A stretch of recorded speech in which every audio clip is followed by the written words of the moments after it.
manusia. Tidak pernah luput dari kata kurang dan lebih.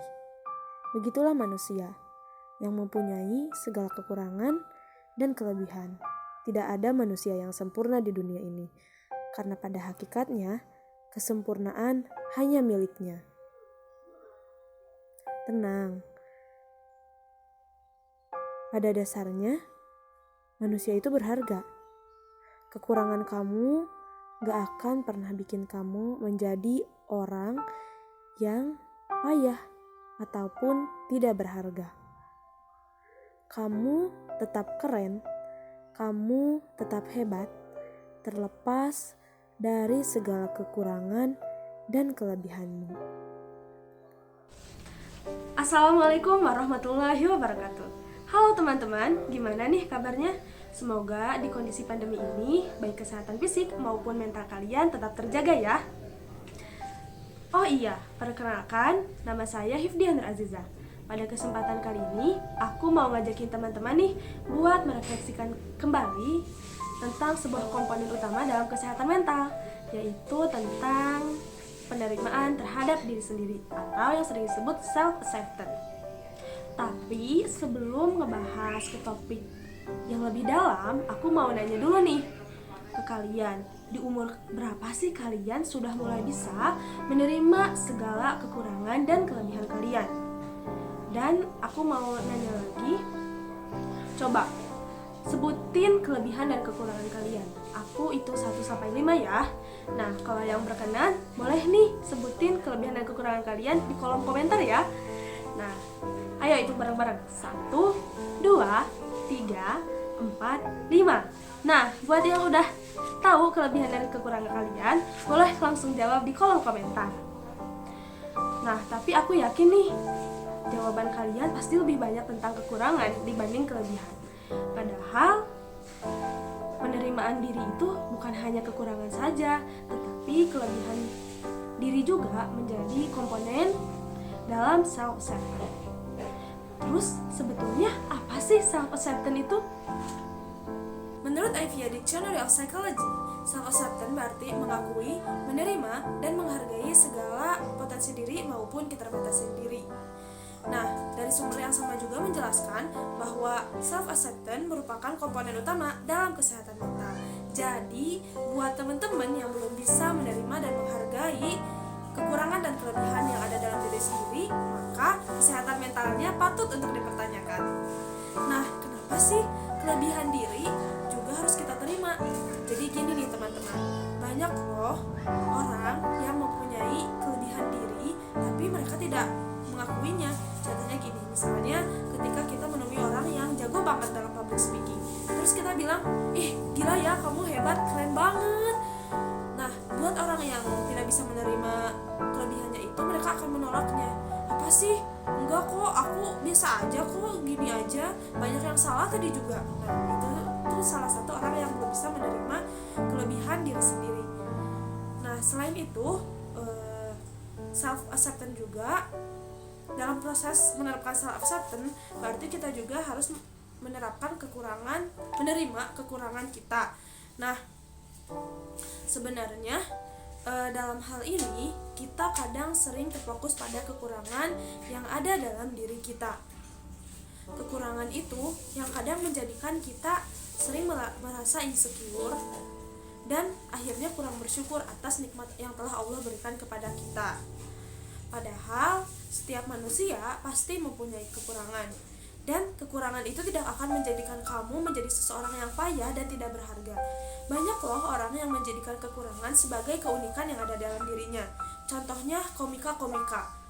Komika menjadikan kekurangannya itu sebagai keunikan yang ada dalam dirinya, dan mereka bisa membuat orang tertawa dengan segala kekurangannya. Nah, oleh karena itu kita harus mempunyai self-acceptance dalam diri kita.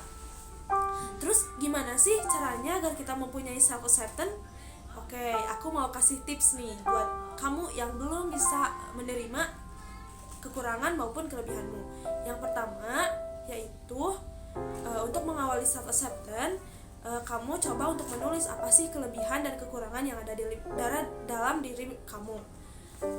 Nah, kamu tulis nih, misalnya kelebihanku, aku jago melukis. Kekuranganku misalnya aku tidak bisa public speaking. Nah, ini tuh bisa kita latih.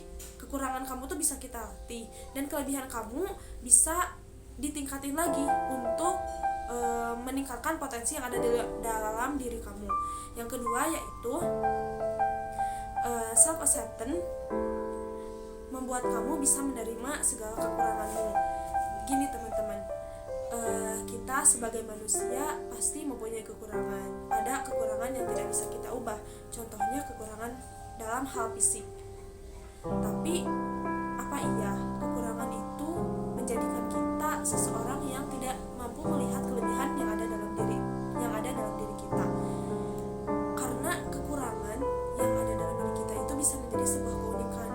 Teman-teman juga harus lebih bersyukur, karena banyak loh orang yang difabel, yang cacat dari dulunya, tapi mereka tetap bersyukur dan mereka bisa mengembangkan kelebihan yang ada dalam dirinya dan tidak terfokus pada kekurangan yang mereka miliki.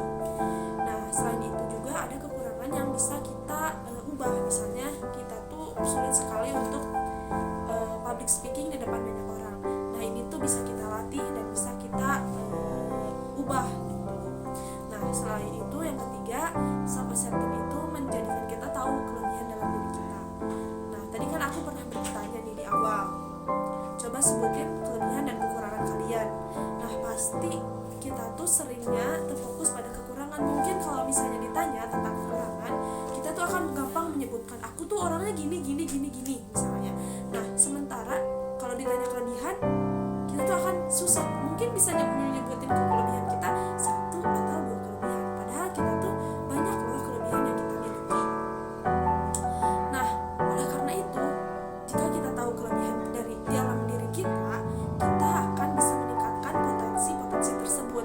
Misalnya kita tuh sebenarnya kelebihan kita tuh dalam bidang seni lukis misalnya, tapi karena kita tuh gak terlalu terfokus kepada kekurangan kita jadi mengabaikan apa yang menjadi kelebihan kita. Nah, padahal jika kita bisa mengembangkan potensi tersebut, maka hal itu menjadi hal yang baik buat kita ke depannya. Terus yang keempat, jika kita bisa menerapkan self acceptance, maka kita akan berpikir realistis. Jadi orang yang sudah bisa menerapkan self acceptance, mereka bisa berpikir dengan realistis bahwa manusia itu tidak ada yang sempurna dan tidak akan pernah bisa menjadi sempurna. Oleh karena itu, mereka yang sudah menerapkan self acceptance, mereka berlapang dada dengan segala kekurangan dan kelebihan mereka. Dan kekurangan itu ya tidak menjadikan mereka insecure terhadap diri mereka. Yang kelima, cari support system dalam proses self acceptance. Teman-teman, mempunyai support system itu sangat baik loh, sangat penting dimiliki untuk kita bisa menerima dalam diri kita sendiri. Nah, coba teman-teman cari orang yang mungkin dia tuh kekurangan dia tuh menjadi kelebihan kita, dan kelebihan kita menjadi kekurangan dia. Nah, kalau misalnya gitu, kita tuh bisa melengkapi satu sama lain. Atau kalian bisa cari teman yang mempunyai kekurangan yang sama. Contohnya kekurangan yang sama, jadi kita tuh bisa saling mensupport satu sama lain. Terus apa sih manfaatnya jika kita memiliki self acceptance dalam diri kita, jika kita menerima diri kita sendiri? Nah, bagi orang-orang yang sudah menerima dirinya sendiri, baik kekurangan maupun kelebihannya, biasanya orang tersebut akan bisa optimis dalam hidupnya, tampil percaya diri, dan kesehatan mentalnya pun terjaga. Mereka juga akan berlapang dada dengan segala kelebihan maupun kekurangan yang ada dalam dirinya. Teman-teman, konsep diri kamu ditentukan dari diri kamu sendiri. Keren tidaknya diri kamu, berharga tidaknya diri kamu ditentukan oleh diri kamu sendiri. Oleh karena itu, self acceptance membantu kamu untuk menjadi seseorang yang lebih berharga, dan kamu adalah orang yang pantas untuk diterima. Terima kasih. Wabillahi taufiq wal hidayah. Wassalamualaikum